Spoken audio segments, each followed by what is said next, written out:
White House claims Trump didn't hear Merkel's request for a handshake.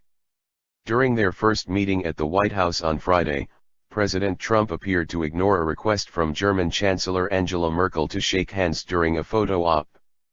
The White House has come up with a new theory as to why Donald Trump apparently ignored Angela Merkel's request.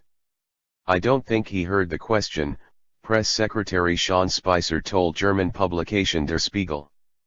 "The rest of the world did hear the German Chancellor asking the US President at their first meeting as to whether he wanted to shake hands, however, and they watched as he did not respond and instead stared back at the cameras, looking resolute. It was only when the reporters were ordered to file out of the Oval Office that Mr. Trump was seen to turn towards her, say something and put a hand on her arm." The visit between the two leaders began in a friendlier fashion in Washington, D.C. on Friday morning as they shook hands at the entrance to the White House. But later, as the pair sat on two chairs side by side in the Oval Office, his apparent rebuff of the Chancellor was an awkward moment and was highly blasted by the German media. The gaffe was seen as another thorn in the side from Mr. Trump following his negative comments about the country's stance on immigration and trade deals throughout the election campaign. In a joint press conference after the photo op last week, the two leaders shared little common ground.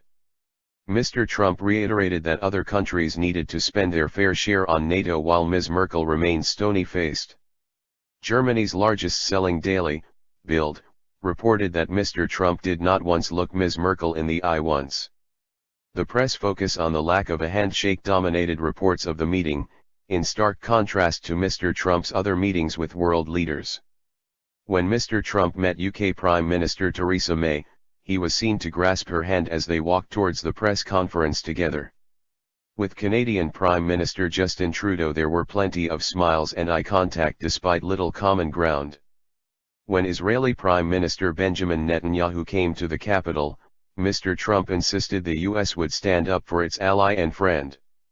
Mr. Trump insisted that negative news reports about his meeting with Ms. Merkel were inaccurate. "Despite what you have heard from the fake news, I had a great meeting with German Chancellor Angela Merkel," he wrote on Twitter. Nevertheless, Germany owes vast sums of money to NATO and the United States must be paid more for the powerful, and very expensive,